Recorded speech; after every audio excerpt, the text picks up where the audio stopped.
भाई मेरे देखो ये क्वेश्चन प्रॉफिट एंड लॉस का ही है।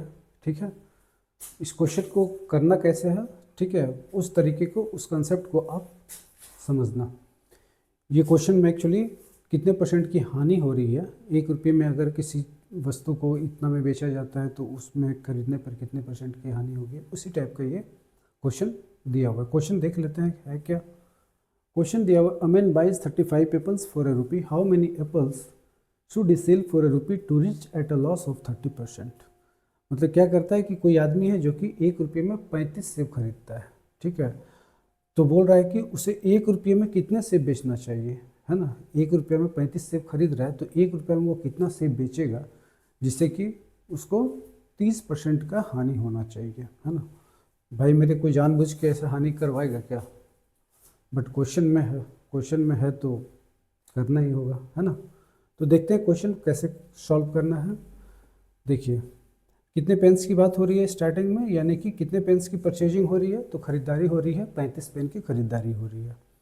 तो भाई मेरे, जब किसी चीज़ की आप खरीदारी करते हो तो वो 100% पे लिया जाता है। किस पे, यानी कि कॉस्ट प्राइस कितना लिया जाता है, तो 100% पे लिया जाता है। जब किसी चीज़ को आप खरीदते हो तो वो आपके लिए 100% है। तो यानी कि कॉस्ट प्राइस जो है, क्रय मूल्य, वो क्या है, 35 पेन का कॉस्ट प्राइस, यानी क्रय मूल्य 100% है।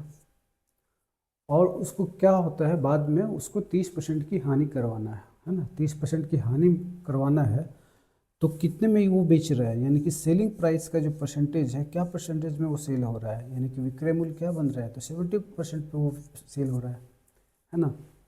तो अब क्या करेंगे, ये कॉस्ट प्राइस और सेलिंग प्राइस का हम क्या करेंगे, तो इसका रेशियो निकाल लेंगे, यानी कि अनुपात, किस अनुपात में है। तो ये किस अनुपात में आ गया, ये 10 और 7 के अनुपात में आ गया। किस अनुपात में आ गया, 10 और 7 के अनुपात में आ गया। ठीक है, अब देखो भाई मेरे, यहाँ पे क्वेश्चन में क्या हो रही है, हानि हो रही है ना, लॉस हो रही है। तो जब लॉस की बात हो तो जिस रेशियो में कॉस्ट प्राइस और सेलिंग प्राइस हो, यानी कि जिस रेशियो में क्रय मूल्य और विक्रय मूल्य हो, ठीक है, तो क्वांटिटी का जो रेशियो होगा, यानी कि क्वांटिटी का जो अनुपात होगा, तो वो क्या होगा, वो इसका रिवर्स हो जाएगा, यानी क्या हो जाएगा, इसका उल्टा हो जाएगा, है ना। यानी कि इस ये 10 और 7 के अनुपात में है, तो ये किस अनुपात में आएगा, तो ये आएगा 7 और 10 के अनुपात में आएगा। तो इतना तो पता है मेरे पास कि एक 7 आएगा ही आएगा, है ना, क्योंकि 7 और 10 का अनुपात में आना चाहिए। तो 7 और 10 हमने लिख दिया, पहले ही लिख दिया।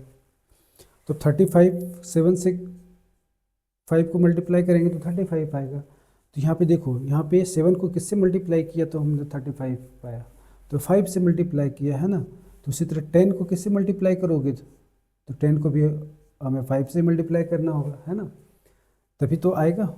यानी कि अब ये कैंसिल होगा तो क्या आएगा, 7 और 10 के रेशियो में आएगा।